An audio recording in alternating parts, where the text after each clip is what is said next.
any form of threat against the president, which is why he had to stay away from public engagements in the last 3-4 days. Magandang araw, Malacanang Press Corps. Kahit sino pa kayo, basta sangkot kayo, mananagot kayo. Yan ang nais ng Pangulo. Nakikita na ang unti-unting pamumunga ng pinasimula ni Pangulong Ferdinand R. Marcos Jr. na pagpapaimbestiga sa mga maanumalyang flood control project sa bansa. Sa utos ni Pangulong Marcos Jr. na mabilis na pag-aksyon upang labanan ang pag-abuso sa pondo ng bayan, agad naman tumugon ang DOJ, NBI, DPWH at mga ahensya ng gobyerno. Matapos aralin at i-evaluate ang mga ebidensya ay kumilos na ang mga ito upang masampahan ang mga kasong kriminal ang mga naituturing na sangkot. Maging ang mga ari-arian na maaaring naging bunga ng korupsyon ay iisa-isahing i-freeze sa pamamagitan ng AMLAC.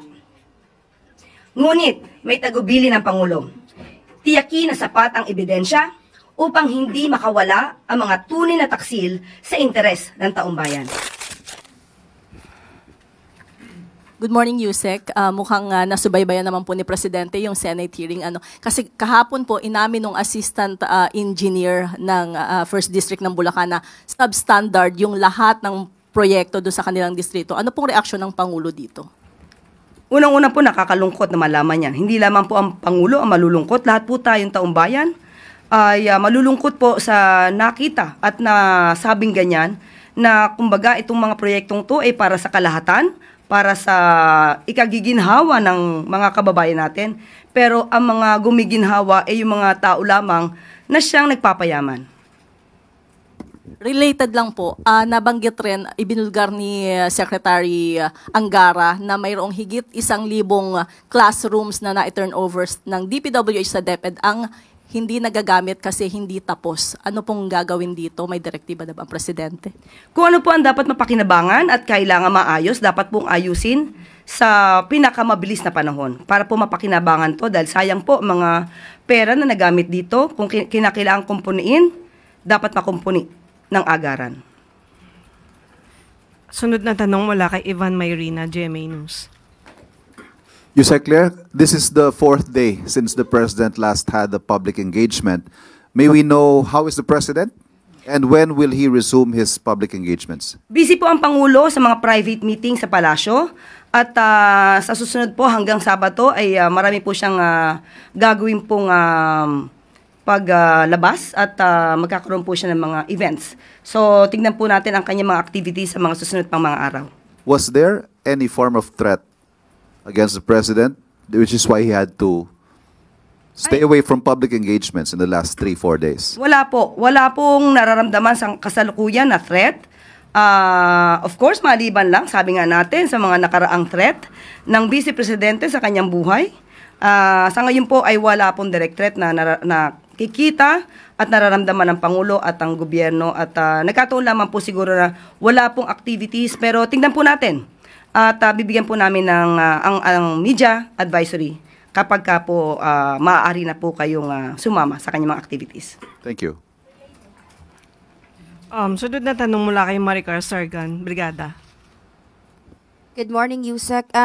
Regarding din po sa nangyaring hearing kahapon sa Senado, isa sa mga binanggit po ng contractor na si Curly Discaya regarding sa kickback scheme, nabanggit niya po kasi na nagkaroon ng parang comparison regarding doon sa mga iniaabot daw po ng mga contractors sa mga proponent na kandidato. Sa panahon daw ni President Duterte sa panahon ni President Pinoy, umaabot lang daw po sa 10% yung binibigay. Sa panahon ni President Duterte nasa 12 to 15, but sa panahon daw po ni President Marcos ngayon nasa 25 to 30 yung total na porsyento ng proyekto na hinihingi ng mga congressman. Any reaction po from the palace? Galit po ang Pangulo sa ganyan. Kaya nga po pinasimulan niya ang pag-iimbestiga na ito at sa ngayon po nakikita natin kung gaano ba nagiging mapang-abuso ang karaniwang mamamayan at kasabwat ang ilang mga public officials. So, hindi po dapat ipagmalaki na napakalaki na nakikickback o nagiging komisyon ng mga public officials na ito. Kaya po galit ang Pangulo. May follow up lang po. May nakikita po bang rason yung palasyo bakit from 10 sa panahon po ni dating Pangulong Pinoy umakyat ng 25 to 30? Wala po nakikita kung ano man dahilan. Siguro sobra lang pong ganid ang mga public officials na ito at walang kabusugan. Thank you po. Sunod, Ann Soberano, Bombo Radyo. Sec, good morning.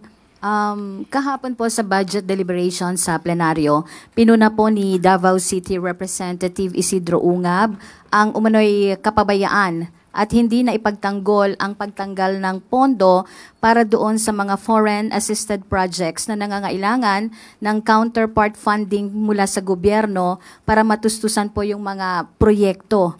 Sinabi po ni Ungab na bukod sa kahihiyan sa mga dayuhang nagpapautang, nagdudulot din po ito ng pagkabalam sa mga proyekto. Reaction po ng Malacanang dito. Muli, ito po ang ayaw ng Pangulo. Ang budget na inilalaan ay para sa bayan at sa taong bayan. Kaya nga po, nagpasimula ang Pangulo sa pag-iimbestiga ng ganitong mga klaseng korupsyon. Mas maganda rin po sana kung noon pa, nung panahon na hindi pa po ang Pangulo ang nakaupo, napunan na rin po sana nila ang mga ghost projects na yun dahil nakakahiya po talaga. So, ma'am, titiyakin po ngayon ni Presidente na itong mga obligations natin sa foreign assisted projects ay mayroong budget po talaga. Yan po talaga ang adhikain ng Pangulo. Salamat, ma'am. Sunod, Clay Pardilla, PTV.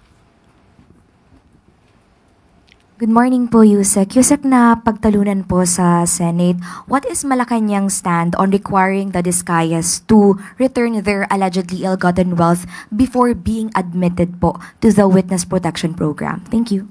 Totoo naman na hindi categorically nakasaad na dapat na may iba pang mga requirements bago ma-subject or mabigyan ng benepisyo ang isang witness sa under the Witness Protection Program. Pero isinasa din po sa RA 6981, RA 6981, Section 5, Paragraph E. And I quote, "To cooperate with respect to all reasonable requests of officers and employees of the government who are providing protection under this act." So, in other words, malaya po na makapagbibigay ng mga reasonabling requirements or mga kondisyon ang DOJ bago po maisama ang isang witness under the Witness Protection Program. Unang-una po, kapag sinabi po natin na sasalang dito, sila po ay kinakailangan magsalita, magsabi ng katotohanan, buong katotohanan, tell all, kumbaga. Kapag sinabi nilang tell all, ibig sabihin pati yung liabilities nila ay dapat na maisiwalat. At kapag may pag-amin na sa kanilang naisiwalat na kanilang di umanong pagnanakaw sa kaban ng bayan, hindi po ba nararapat din na isoli nila ito upang makita ang kanilang good faith instead na hintayin pa na ang gobyerno ang magsampa ng kaso sa kanila? Ang mga witness na nagnanais ng protection mula sa gobyerno ay humihingi ng tulong sa gobyerno. Hindi po ba dapat din na sila'y magbalik sa gobyerno habang sila ay pinoproteksyonan? Gagastosan sila ng gobyerno, so kailangan din po na sila ay tumulong sa gobyerno. Bakit pa natin hihintayin na ang gobyerno ay magsampa ng kaso para mabawi ang mga nanakaw nila kung sila naman mismo ang umaamin na sila ay minanakaw sa gobyerno? Sunod, Katrina Domingo, ABS-CBN. Ma'am, Undersecretary, Vice President Sara Duterte is accusing Malacanang of sending several personnel from the embassy in The Hague to conduct allegedly, in her own words, a scam welfare check. May we verify po if may pinadala po ba ang Malacanang para mag-check sa kalagayan ni dating Pangulong Rodrigo Duterte sa ICC Detention Facility? Ang statement po na yan ng Vice Presidente, ang tutugon po dyan ay ang DFA. Pero ang tutugunan lamang po natin ay yung kanyang huling mensahe patungkol po dun sa di umanong mukhang hindi alam ng pamahalaan na maraming OFWs na detained, distressed, abandoned, or neglected. At ito daw po ay hindi natutugunan ng gobyerno. Yan po ay malaking kasinungalingan.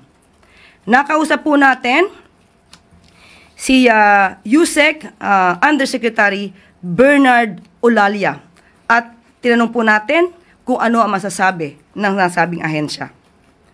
Mayroon po tayong Migrant Workers Office o MWO na nasa mga destinasyon o mga bansa na malakas o malaki ang populasyon.